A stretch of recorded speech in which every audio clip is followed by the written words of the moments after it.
नमस्कार महाराष्ट्रातील माझ्या सर्व शिक्षक बंधू आणि भगिनींनो, आत्ताचाच एक महत्त्वाचा नवीन जी आर 11 फेब्रुवारी 2026चा हा नवीन जी आर आहे. जी आर अतिशय महत्त्वाचा आहे. माननीय सर्वोच्च न्यायालयाने पेसा क्षेत्रातील पदभरती संदर्भात याचिकांवर दिनांक 6/10/2025 व दिनांक 17/11/2025 रोजी दिलेल्या निर्णयाच्या अनुषंगाने पेसा क्षेत्रातील 17 संवर्गातील पदभरतीबाबत मार्गदर्शक सूचना देण्याबाबतचा हा अतिशय महत्त्वाचा निर्णय आपल्याला पाहायला मिळतो आहे. म्हणजे जी भरती आपण जर पाहिलं तर 6/10/2025ची कंत्राटी भरती खरं तर त्यांनी केली होती, तात्पुरती भरती होती असं म्हणावं लागेल. आणि त्यामध्ये बदल करून या ठिकाणी त्या संपूर्ण पदांना संरक्षण देण्यात आलेलं आहे. आणि त्यांची जी रखडलेली जी भरती होती ती भरती पूर्ण करण्यासाठीच्या सूचना देण्यात आलेल्या आहेत पहा या ठिकाणी. तर त्या संदर्भातल्या त्यांनी म्हटलेलं आहे की 29/8/2019 रोजी निर्गमित केलेली अधिसूचना 17 संवर्गातील सरळ सेवेची पदे ही भरण्यात येणार आहे. आणि या ठिकाणी आपण जर पाहिलं तर त्या संदर्भात आपण पाहूया काय दिलं आहे.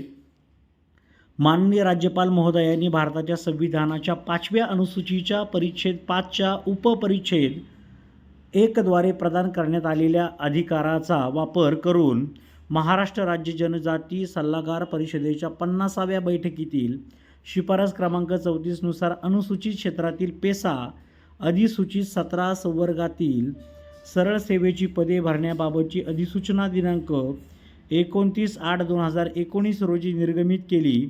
सदर अधिसूचनेच्या अनुषंगाने पेसा क्षेत्रातील पदभरती संदर्भात शासन निर्णय दिनांक 1/2/2023 व शासन शुद्धीपत्रक 28/2/2023 अन्वये मार्गदर्शक सूचना निर्गमित करण्यात आल्या आहेत. तथापि सदर अधिसूचना, शासन निर्णय व शासन शुद्धीपत्रकाच्या अनुषंगाने माननीय सर्वोच्च न्यायालयात विशेष अनुज्ञा याचिका क्रमांक 22-109/2023 सामाजिक विकास प्रबोधिनी विकास महाराष्ट्र शासन दाखल करण्यात आली होती. सदर याचिकेवर माननीय सर्वोच्च न्यायालयाने दिनांक 6/10/2025 रोजी आदेश दिले आहेत. याचा एक 6/10चा एक निर्णय आहे, तो सुद्धा मी तुमच्या थोड्या वेळामध्ये तुमच्यासोबत शेअर करतो आहे. नक्की काय दिलं आहे त्या निर्णयामध्ये ते सुद्धा आपण ते परिपत्रक पाहणार आहोत. या ठिकाणी म्हटलं आहे पहा, 6/10/2025 रोजी दिलेल्या आदेशांवरील कार्यवाही संदर्भात अवमान याचिका डायरी 64-872/2025 दाखल झाली होती.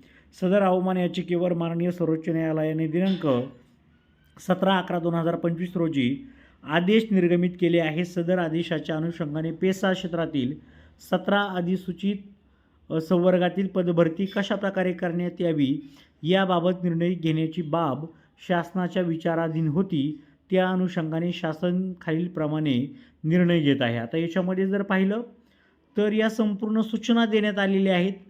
पेसा क्षेत्रातील अधिसूचित संवर्गाकरिता संबंधित विभागांमार्फत भरती प्रक्रिया राबवण्यात आली होती. तथापि जाहिरातीनुसार सुरू झालेली व निवडीच्या अंतिम टप्प्यावर पोहोचलेली भरती प्रक्रिया दिनांक 29/8/2019 रोजी अधिसूचना माननीय सर्वोच्च न्यायालयात आव्हानित झाल्यामुळे पेसा क्षेत्रातील पदभरती करण्यात येणार नाही असे माननीय सर्वोच्च न्यायालयात शासनाच्या वतीने आश्वासित करण्यात आले होते. आता माननीय सर्वोच्च न्यायालयाने दिनांक 6/10/2025 व 17/11/2025 रोजीच्या निर्णयान्वये पदभरतीस मान्यता दिली आहे. म्हणजे मान्यता मिळालेली आहे.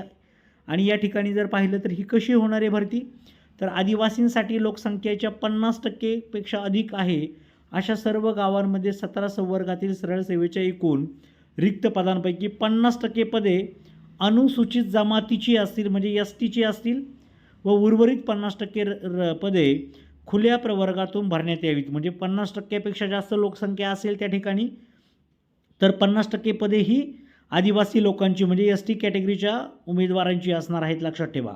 आदिवासी बांधवांसाठी ही पदे आहेत.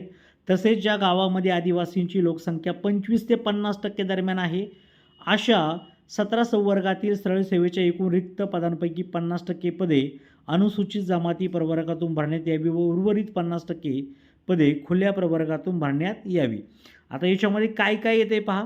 जर ज्या गावामध्ये आदिवासींची लोकसंख्या 25% पेक्षा कमी आहे अशा ठिकाणी 25% पदे आदिवासींची, 25% पदे अनुसूचित जमाती प्रवर्ग वगळून इतर राखीव प्रवर्गातून भरण्यात येतील आणि 50% जागे ही खुल्या प्रवर्गातून असतील. लक्षात ठेवा, लोकसंख्या किती आहे त्यानुसार ही पदे भरली जातील. सगळे मुद्दे समजून घ्या. ज्या अनुसूचित क्षेत्रातील 50% पदे अनुसूचित जमाती प्रवर्गातून भरावायचे आहेत त्या क्षेत्रातील पदांना परिशिष्ट अ प्रमाणे आरक्षण देण्यात यावे.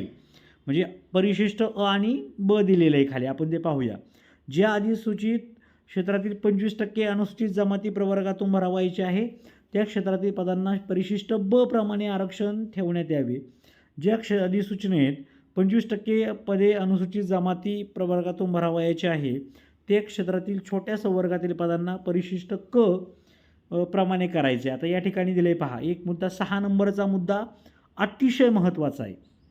वरीलप्रमाणे पेसा क्षेत्रातील रिक्त पदांसाठी पदभरती प्रक्रिया राबविताना पदभरतीसाठी यापूर्वी जाहिरातीद्वारे राबविलेल्या निवड प्रक्रियेमध्ये गुणवत्तेने पात्र ठरलेल्या निवड याद्यातील उमेदवारांच्या तसेच दिनांक 5/10/2024 रोजीच्या शासन निर्णयान्वये मानधन तत्वावर नियुक्ती दिलेल्या उमेदवारांच्या गुणवत्तेनुसार नियुक्तीची कार्यवाही प्रथम करण्यात यावी.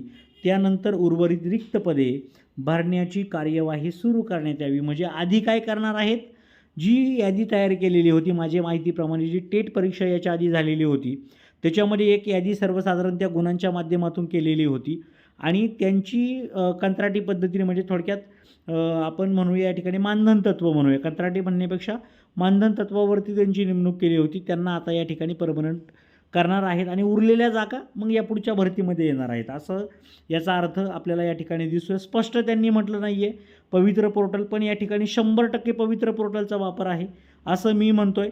याच्यावरती अजून माहिती आपण 100% गोळा करणार आहोत. त्यांनी स्पष्टता दिलेली नाही आहे, पण 100% स्पष्टता तुम्हाला येईलच याच्यावरती. या शासन निर्णयानुसार पेसा क्षेत्रातील पदभरती संदर्भातील कार्यवाही विभागातील नियुक्ती प्राधिकारी यांनी करण्याच्या सूचना संबंधित प्रशासकीय विभागांनी त्यांच्या स्तरावरून नियुक्ती प्राधिकारी यांना देण्यात याव्यात. आणि या ठिकाणी पहा, त्यांनी सूचना देण्याचे आदेश दिलेले आहेत. म्हणजे समजा पुणे जिल्हा असेल तर पुणे जिल्ह्यातील पेसा क्षेत्रातील जाहिरात त्यांनी काढायची असं म्हटलं आहे त्यांनी. म्हणजे पेसा क्षेत्रातील पदभरती संदर्भात कार्यवाही विभागातील नियुक्ती प्राधिकारी, म्हणजे विभाग जो आहे त्या विभागातील अधिकाऱ्यांनी हे या सूचना करायच्या. आता याच्या ठिकाणी पहा, 50% परिशिष्ट अ अनुसूचित जमातीची 50% जागा पहिले अशा बिंदू क्रमांक असतील त्यांचे, अराखीवचे 50 पहा असे 50 बिंदू असतील. म्हणजे परिशिष्ट जिथे 50%पेक्षा जास्त ST कॅटेगरीचे उमेदवार आहेत त्यांच्या जागा अशा भरल्या जाणार आहेत. लक्षात ठेवा, 50%. त्यानंतर जर पुढचं परिशिष्ट ब जर 50%पेक्षा जर आपण त्या ठिकाणी पाहिलं थोडक्यात 25%पेक्षा कमी आहे तर ब परिशिष्ट अनुसूचित जाती 5%, अनुसूचित जमाती 25% आहेत पहा असे बिंदू भरले जाणार आहेत. विमुक्त असेल, भटक्या जमाती असेल, त्यानंतर अ ब क ड विशेष प्रवर्ग असेल, इतर मागासवर्ग असेल, SEBC असेल, EWS असेल, अराखीवच्या ह्या खाली जागा दिसतात आपल्याला. म्हणजे वरच्या जागा 50%, उर्वरित जागा या 50% अराखीवच्या असतील. त्यानंतर क परिशिष्ट बघा जिथे कमी जागा असणार आहेत त्या ठिकाणी, तर इथे अशा पद्धतीने या जागा भरल्या जातील. पहिलं पद असणारे पहिलं एक पद कोणासाठी आहे, दुसरं पद कोणासाठी आहे, तिसरं, म्हणजे ही सर्व पदं भरली जाणार आहेत पहा अशा पद्धतीने समजून घ्या. आणि त्यानुसार तुम्हाला कार्यवाही करण्याच्या सूचना देण्यात आलेल्या आहेत. तर 100% या भरतीमधून 100% महाराष्ट्रातील सर्व जे अभियोग्यताधारक आहेत त्यांच्यासाठी खूप महत्त्वाची खरं तर ही अपडेट आहे. आणि 100% जी रखडलेली जी पदं होती ती सर्वच्या सर्व पदं या ठिकाणी भरली जावीत. यासाठी सगळ्यांना शुभेच्छा. तुमचं काम व्हावं यासाठी सर्व आदिवासी बांधव माझे जे असतील ST कॅटेगरीचे त्यांनाही खूप खूप शुभेच्छा आहेत. आणि उरलेल्या जागांवरती जे इतर ओपनचे असतील किंवा इतर कॅटेगरीचे उमेदवार असतील त्यांना देखील खूप खूप अशा शुभेच्छा आहेत. ओके, एक महत्त्वाचा GR सुद्धा तुमच्याशी अपडेट करतो आहे मी, जो की तुम्हाला मगाशी मी सांगितला त्या GRनुसार, म्हणजे 6/10चा जो GR आहे तो सुद्धा तुमच्याशी मी शेअर करतो. ओके, सर्वांना all the best. Thank you so much.